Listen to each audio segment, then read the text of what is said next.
All right, welcome back to MMA Al Dente. I am here to talk about Brady Hiestand fighting Fernie Garcia, second fight of the night.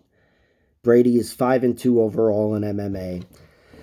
He's 0-1 in the UFC, but that one was in the Ultimate Fighter finale, which means he's got two victories that aren't on his resume. And they happen to be by far his two biggest victories, really his only two important victories. His other victories altogether come over a combined record of 2-29. He went 4-0 over guys that went 2-29. That's dog shit, and again, not his fault. He did what he had to do, but you can't really take much from that. And that's why I was quick to write him off when I looked up his record on the Ultimate Fighter, and then I was pleasantly surprised and really impressed with everything he showed.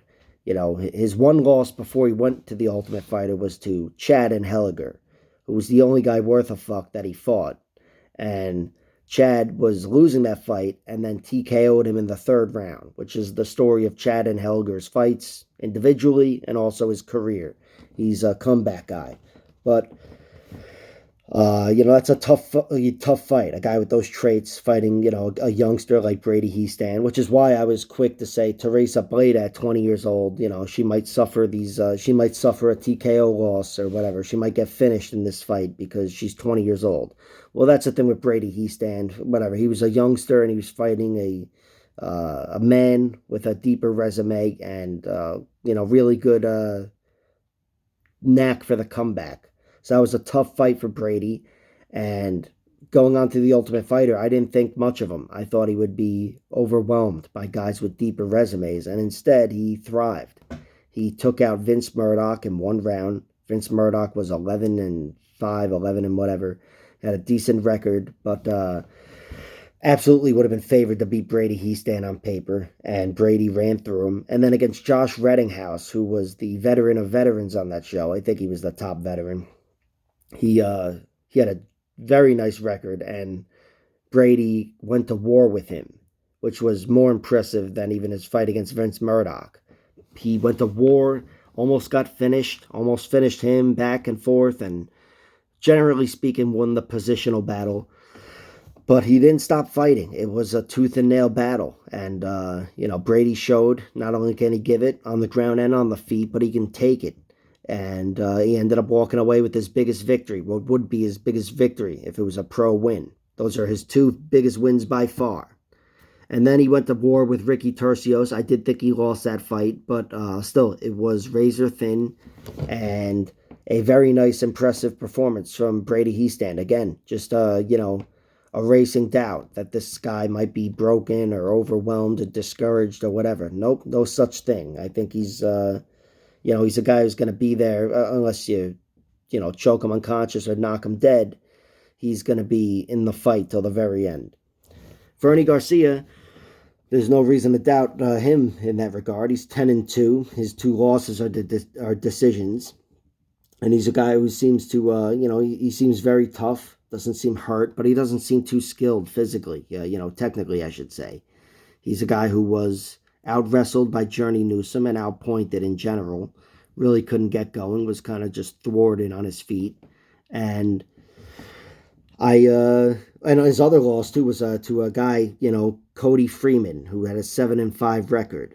And even though some of these guys can be really underrated on the regional scene, a lot of Fernie's wins too are very tight decisions over guys with shit records: 9-8, 4-5, 4-3. And again, these guys all have their virtues. The guy that's 4-3, whatever his name is, I think it's Glenn Baker, knocked out Kevin Natividad, who's fighting 2 fights later on this card. But yeah, my point is that there are a lot of dangerous guys on the regional scene, but it doesn't bode well for Fernie Garcia losing to Journey Newsom and having such a whatever, he's got me skeptical of his record. It's a little suspicious. Not split decisions over 4-5 fighters, 9-8 fighters. He's definitely not a dominant force, and I do expect Brady to have too much for him. I think Fernie doesn't have the power to make Brady pay in those moments, like where Chad and Helger made him pay in round 3, or even Josh Reddinghouse looked like he was going to take over that fight in round 2. Uh, he's got one TKO victory, Fernie, and it was over Joshua Weems, which is a very good fighter. Just made it to the UFC, but uh, still, Joshua Weems doesn't look like much on his feet. And Fernie Garcia, just, even though he's much more technically sound than someone like Josh Weems, and he's a good fighter, no doubt about it, overall, but he doesn't have the power to make someone like Brady pay in between the takedowns and the pressure. So overall, I do like Brady to win this fight. I do think Brady, he's still developing, probably even physically, but definitely technically. I do think he's going to turn into more of a finisher along the way. But in this one, I'm predicting him to win a decision. I think, if I'd seen Fernie Garcia lose, get finished in any way, I'd be more inclined to side with the finish. But here, I think Brady gets a decision.